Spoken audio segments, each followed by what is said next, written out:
Well, hello there, and welcome once again to Ask a Lawyer here on CP24. Good to have you along for the half hour. Hope you can hang out with us. John Scholes here, and joining us momentarily, as usual, Lior Samfiru, employment lawyer at EmploymentLawyer.ca. Always reach out to Lior. The first thing you want to do if you're in any trouble or any questions for that matter. Phone number 1-855-821-5900. Ask at EmploymentLawyer.ca. It is just that simple. As always, we have a busy half hour. Main topic, which we do in the second segment of the show, is going to be 3 things that your employer may do to try to avoid paying severance. That is not nice. So we'll cover that in just a little while. I've got some other questions, emails, phone calls from viewers as well. So that's all coming up. So let's tuck in and get it done. Lior, we always start off, pal, with the week that was, or case of the day, something you want to crack open the show with. What do you got going on this week? Johnny, great to be here. Great to be talking with our great viewers about employment law to help demystify this topic and give you the answers that you're looking for if you're facing a workplace problem. The message here is you don't have to face workplace problems alone. I can help you, my team can help you, the law can help you. There are answers, there are solutions, there are things that you can do. There are things that you can do if you're let go and you're not sure if your severance package is adequate, if you're not paid severance, if your job is changed, your compensation is changed, you have problems with your disability leave, you name it, you got it. There are rights and options. And a good place to start is on this show. We cover as many things as we can every week to give you that knowledge, to give you that hope that things can be okay. But of course, this is a 30-minute show. It's going to come to an end before we cover all topics. So if you want to continue the conversation, if you want to ask me a specific question, if you want help with your actual matter, reach out.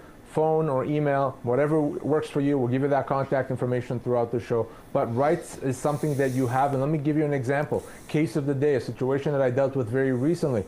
I spoke with a lady that had been working remotely for over 5 years, essentially since the pandemic.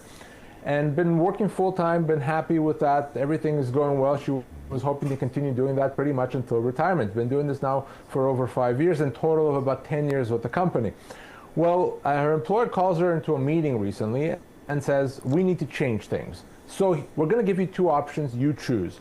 You can continue working remotely if you want, but that's going to be a different role we're going to have for you remote, which is a lesser paying role. So you could do that. Or if you want to continue with your current role, you're going to have to do that in the office. You're going to have to start coming into the office. So come into the office, or you can stay remotely doing a different role, less pay, etc. Those were the options that she was given. Obviously, she was very unhappy with both, so she wanted to talk to me to understand her options. She called me.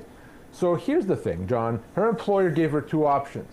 Well, what they didn't tell her is that there's a 3rd option, and that 3rd option is none of the above. Okay? She does not, or your employer at least, does not have the ability to force either one of those options on her. Those are both things that the employer is not allowed to do. So if she chooses none of the above, what is her employer going to do? Either they're going to back off and leave her alone, or they may decide to let her go. They'll have to pay her severance, or they'll try to impose something on her, which would be a constructive dismissal.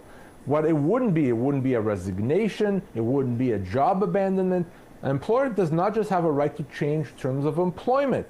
For her, severance would be about 12 months' pay if she's let go or if she's facing a constructive dismissal. But I want the message here for all our viewers to be very, very clear.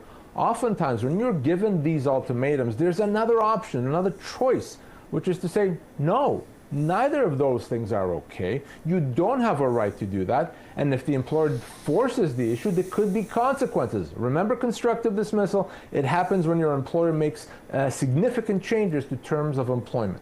And a lot of employers are still under the impression that after this many years, they can still call you back to work, even though the pandemic's long since over, isn't it? And that is wrong. Now, an employer could have called you back to work at the end of the pandemic. So say 2022, maybe even 2023, when we're really kind of free and clear of it. But now we're way past that. So if you've been working remotely all this time, it's become a term of employment. Your employer cannot just say, we're going to go back to the way things were pre-pandemic. Not legal, not possible, can easily be a constructive dismissal. If that's your situation, let's talk. All right, Lior, good time and a good way to get the show happening. We want to get into our first phone call of the half hour from one of our listeners and viewers. Listen up, here it comes. I work for a temporary agency, and I've signed a contract, and in that contract, I am termed an elect-to-work employee. I worked for them for 3.5 years on one job with one contract with one company, and through no fault of the agency, that contract was lost. Am I entitled to severance? So, John, this is a situation where that term substance over form factors in. So remember, just because you call yourself something or you work through an agency doesn't change the fact that you had a job and now you've lost a job. This person worked for 3.5 years exclusively for a company. Now they lost that job. So of course they are owed severance. Calling them an agency employee, elect-to-work employee, saying all of that does not change the reality that severance has to be paid. You can't lose your job and not get severance through creative name calling. It doesn't work that way. So both the agency and the company potentially are on the hook for severance. We know that. So the question now we have to answer is, well, how much severance? For that, we're going to use the severance calculator tool. Of course, you can find that at EmploymentLawyer.ca. We're going to go there right now. You see it on the screen. Here's how it works. 47 years old in the technical role, been there for 3+ years. Severance for her is 3 to 5 months, and that's conservative. It's probably closer to 4 to 6 months of severance is what she's owed. That's how easy it is to use EmploymentLawyer.ca. And remember, calling you a contractor, an elect-to-work employee, an agency employee, none of that matters. If you had a job and you lost that job, you're going to be owed your full severance. Lior, we got time to get a quick break in here and get back to our main topic. 3 things your employer may do if they want to avoid paying you severance. No. We're going to drill down on that when we return. Ask a Lawyer rolls on here on CP24. Stay with us. Lost your job? Disability denied? Ask a Lawyer is here for you. Each week, experts from EmploymentLawyer.ca answer your questions. Visit cp24.com/askalawyer and watch Mondays and Wednesdays at 9 p.m. on CP24.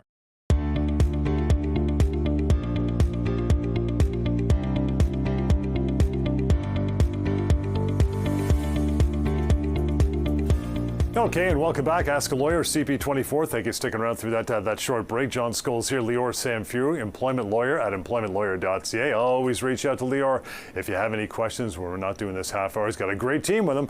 There's that phone number, 1-855-821-5900. Ask at EmploymentLawyer.ca to back it up with an email and scan that QR code as well.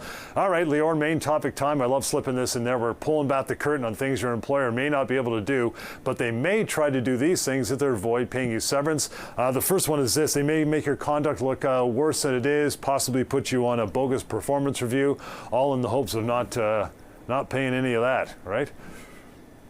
So John, there's a lot of things employers do to try to avoid paying severance. I probably have 10 or 12 things on my list. We've narrowed it down to about 3 that we're going to be talking about today. And one of the things employers do is to try to fire you for cause by avoiding severance by making your conduct seem worse than it is, saying that you've done something that's really bad, putting you on a performance improvement plan, giving you negative reviews, all of which is to try to build a case to make it seem like there's a basis to terminate you for cause. But remember, it is extremely difficult to terminate for cause. It's not enough to show that maybe you weren't doing a good job. It's not enough to show that you've done something wrong. To terminate for cause, you really need to show that the employee did something that's so bad that it's just not possible to continue employing them. Employers may try to do that. They may blow things out of proportion, all in an effort to try to save severance. It doesn't work. Your employer has to prove what it's saying.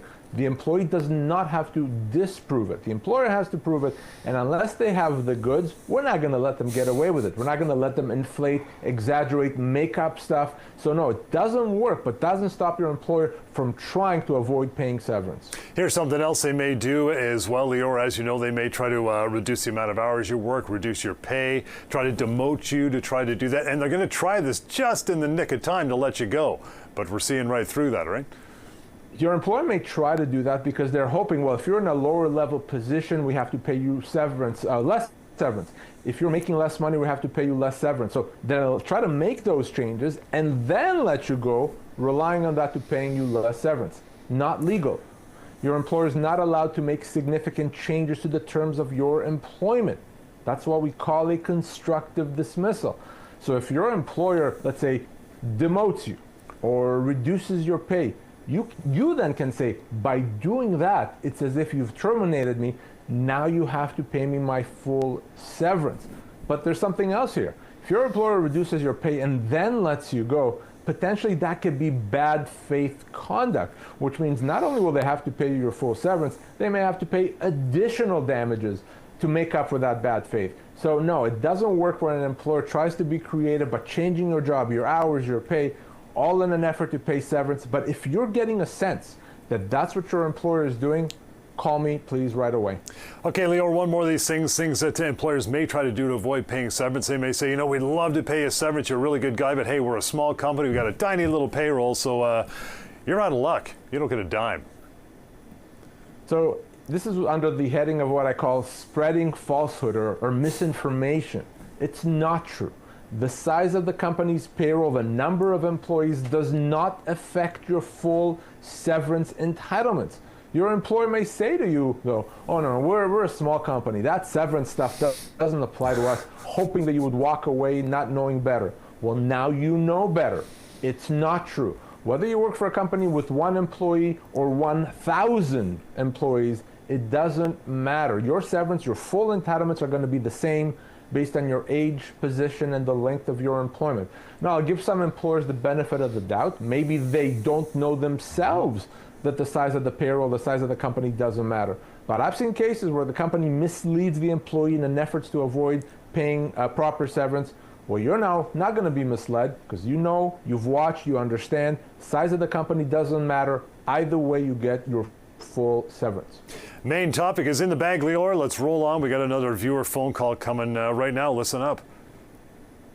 What are the options for my sister that was sexually harassed working for a corporation? Very serious things that happened at work. The management is now saying you have options to her, but she doesn't know what to do. So she just bows her head down and works for the corporation, and she's been given all these cushy jobs. Please don't go to anyone. Please just take this, that, and the other. What are her options? Wow. Well, to begin with, I'm going to say the options are not limited. The options can be whatever she wants them to be.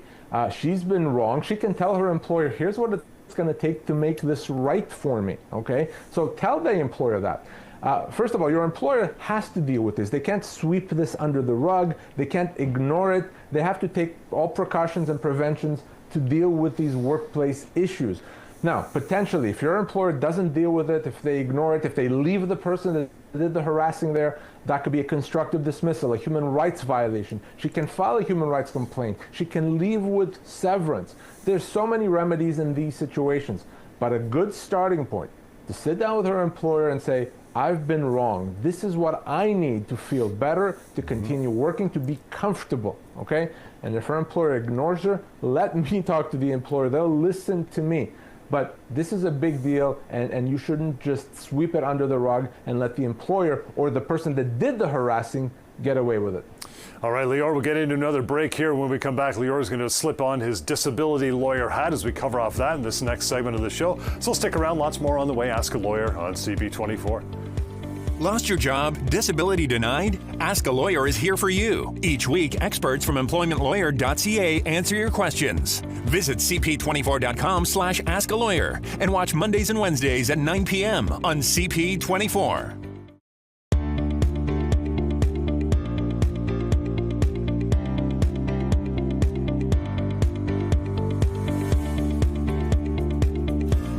All right, welcome back to Ask a Lawyer. This is CP24. John Scholes, Lior Samfiru, disability lawyer. This time around for this segment, same number to reach out to Lior and his team, and the other side, the disability hallway as well. How do you do it? There you go, 1-855-821-5900. This time, ask at disabilityrights.ca. Lior, before we get into a phone call and some further questions from viewers, just give a quick breakdown again this week for viewers who are not quite sure what the guys on the other side of the hall do as far as the firm's concerned. So, you know, if you lost your job, if your employer is doing something wrong with you, it's obvious that you should get legal advice, and most people do, and that's why we're here. It may not be so obvious if you're dealing with an issue with your disability insurer. You're sick, you're off work, you're not able to work, you're finally getting these benefits from your insurance company, and then they say, that's it, we're cutting you off. It's not going to happen anymore. Or maybe you applied for these benefits and you were denied. It may not be obvious to you that you can do something about it, that there's recourse, that being denied these benefits by the disability insurer is wrong. Well, we're here to tell you, I'm here to tell you, you can do something and you must do something about it. It's not difficult to resolve these issues. Insurance companies try to avoid paying individuals when they should be paying them. They cut off disability benefits before the employee is ready to come back to work. It happens all the time. So we have a whole team just dedicated to that, to helping individuals getting those benefits, to make sure you don't get cut off or you get compensation if you did get cut off. So I want you to reach out to myself and my team. If you're dealing with a disability insurer that's not being cooperative, we can help, and in most cases, it's a fairly straightforward process.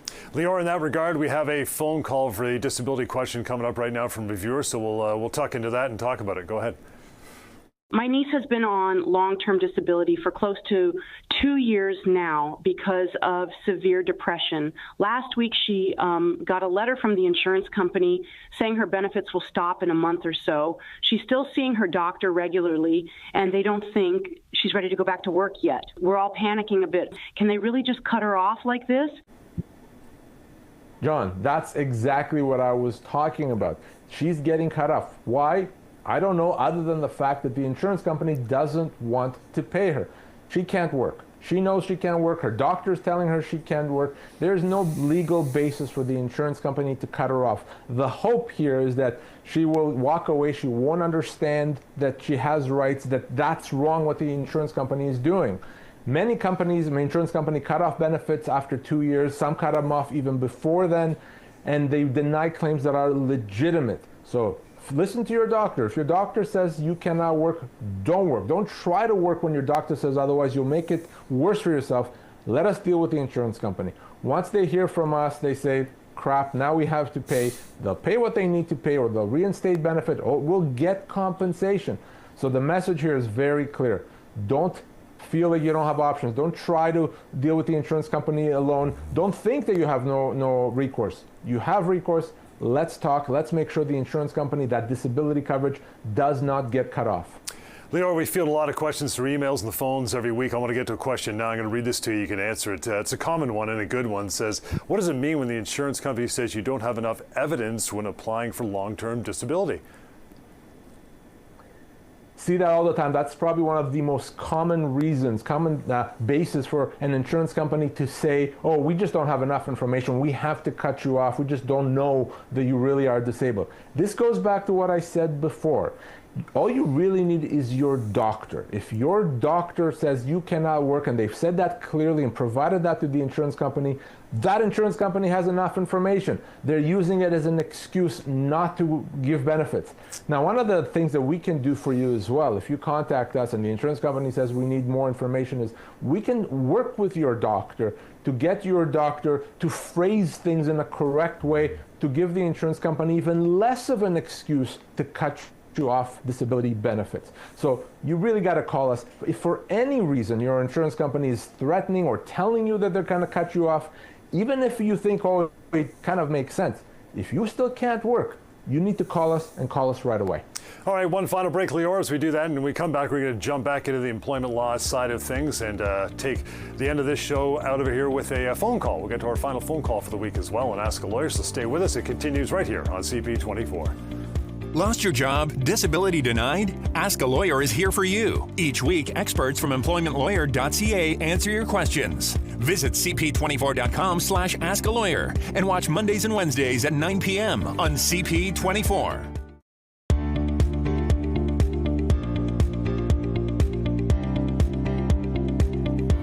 And welcome back to Ask a Lawyer here on CP24. John Scholes, Lior Samfiru. Reach out to Lior every time. Get his crew involved. If you have any questions, 1-855-821-5900. Email is ask@employmentlawyer.ca. As promised, Lior, we're going to wrap up the show with one more viewer phone call. Here it comes. My 63-year-old uncle is being asked to sign an employment contract. He never signed one when he started with his employer 16 years ago. 3 of his close colleagues signed one a few months ago and were fired shortly afterwards without any severance pay. What are his rights? John, this is common and it's always a problem. Anytime your employer is asking you to sign a new employment agreement out of the blue, it's bad news. Full stop. It's as simple as that. That employment agreement takes away rights that you would have. You are better off with the old employment agreement from 15 years ago or with no employment agreement, okay? That employment agreement takes rights, and one of the things it could do is significantly limit the amount of severance you would get in the future. It could cost you tens of thousands of dollars. So this person, if he signed it after 16 years and then loses his job, he could be limited to 8 weeks severance. How much severance would he get if he does not sign that employment agreement? Let's go once more to the severance calculator. You can find that at EmploymentLawyer.ca. Let's use that right now and see 63 years of age, 16 years with the company. He would be owed 20 to 24 months of severance. If he signs that agreement, as little as 8 weeks. If he does not sign it and then is let go, 20 to 24 months. Be smart, do the right thing. Don't sign that employment agreement without speaking to me first and letting me review it. Great way to end the show there, Lior. Love that. I'll take the 24 months over 8 weeks for sure. You want to reach out to Lior now that we are done for this week. I'll give you the phone number and email right here, 1-855-821-5900. Ask at EmploymentLawyer.ca. PocketEmploymentLawyer.ca. That's where you find that severance calculator that Lior has been using. And then finally, any other details, cp24.com/askalawyer. We'll catch you next week right here on Ask a Lawyer. Thank you so much for tuning in.